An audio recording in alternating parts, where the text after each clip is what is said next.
Christ. Magandang umaga po sa inyo pong lahat. Mga kapatid, kahapon, narinig po natin ang pagsaway ni Jesus sa mga eskriba at pariseyo dahil sa kanilang pagiging mapang-imbabaw, hypocrites. Doon nalaman po natin hindi sapat ang maayos na panlabas kung ang ating puso'y hindi naman tunay na nakatuon sa Diyos. At ngayong araw, ipinagpapatuloy ni Jesus ang kanyang pagsaway.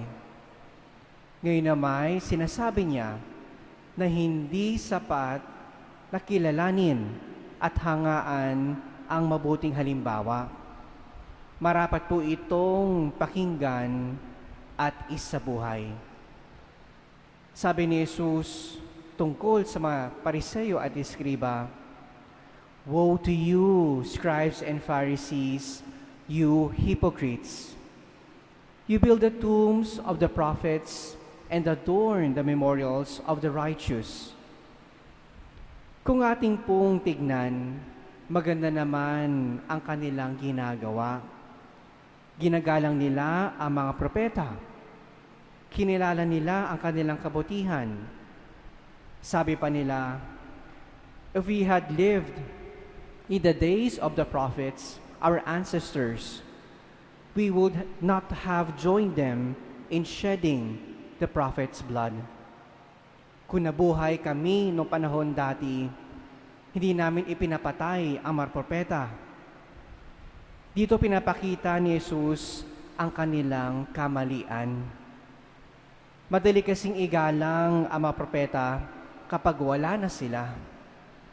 Pero sa katunayan, mga kapatid, mas mahirap pakinggan ang kanilang mensahe kapag ito'y humahamon na sa ating paraan ng pamumuhay. Maaari po nating hangaan ang isang mabuting tao. Siguro ating sinasabi pa, napakaganda ng kanilang halimbawa. Pero ang tunay na paggalang sa isang mabuting halimbawa ay hindi po lamang paghanga. Ito'y marapat na tinutularan. We should live out what we see as inspiration and models. At dito magandang pakinggan ang ating unang pagbasa. Sabi doon, "We wanted to present ourselves as a model for you so that you might imitate us." Hindi po lamang nangaral sila San Pablo tungkol sa kanilang tamang pamumuhay. Sinikap nilang ipakita ito sa kanilang sariling buhay. Kita ang kanilang salita na umaabot sa gawa. Ang kanilang halimbawa, mga kapatid, ay naging kapani-paniwala dahil ito'y ay kanilang isinasabuhay.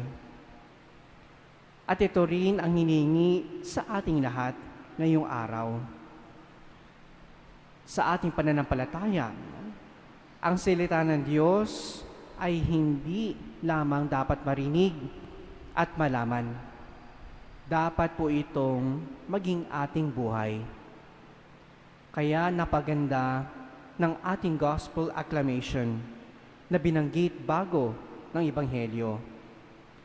Whoever keeps the word of Christ, the love of God is truly perfected in Him. Pansinin natin ang salitang keeps. Hindi lamang hears the word, kundi keeps the word. Ang salita ng Diyos ay tunay na tinatanggap kapag ito'y iniingatan, sinusunod natin, isinasabuhay. Dahil dito, nagiging malinaw na malinaw ang pagkakaiba ng mga Pariseyo kay San Pablo. Ang mga Pariseyo'y nagbigay-pugay lamang sa mga propeta, pero hindi nila tinanggap ang hamon ng kanilang mensahe.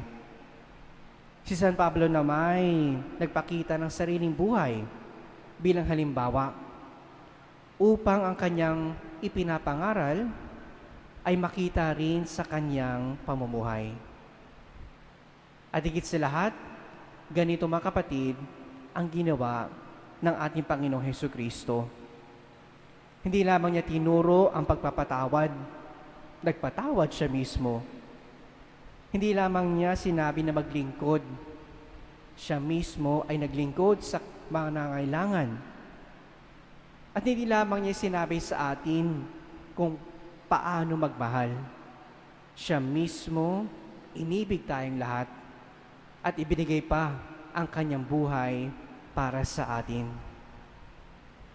Kaya ang pagiging alagad ni Kristo ay hindi po lamang tungkol sa pagkikinig sa kanyang salita o paghanga sa kanyang buhay. Tinatawag tayong lahat na sumunod sa kanya. Mga kapatid, marami po tayong naririnig na salita ng Diyos. Lalo na sa pagpunta natin sa misa, marami tayong mabubuting halimbawa na ipinagkakaloob sa atin ng Panginoon. Mga santo, mga banal. Ang hamon sa atin ay huwag manatili lamang sa paghanga o pakikinig lamang. Ang tanong sa atin ngayong araw, ang salita ba ng Diyos na aking naririnig ay nakikita ba sa paraan ng aking pamumuhay? Dahil ang tunay na pagkikinig ay nagbubunga na pagsunod. At ang salitang tunay na tinatanggap sa ating mga puso ay unti-unting nagiging buhay natin. Indeed, my dear brothers and sisters, whoever keeps the word of Christ, the love of God is truly perfected in Him.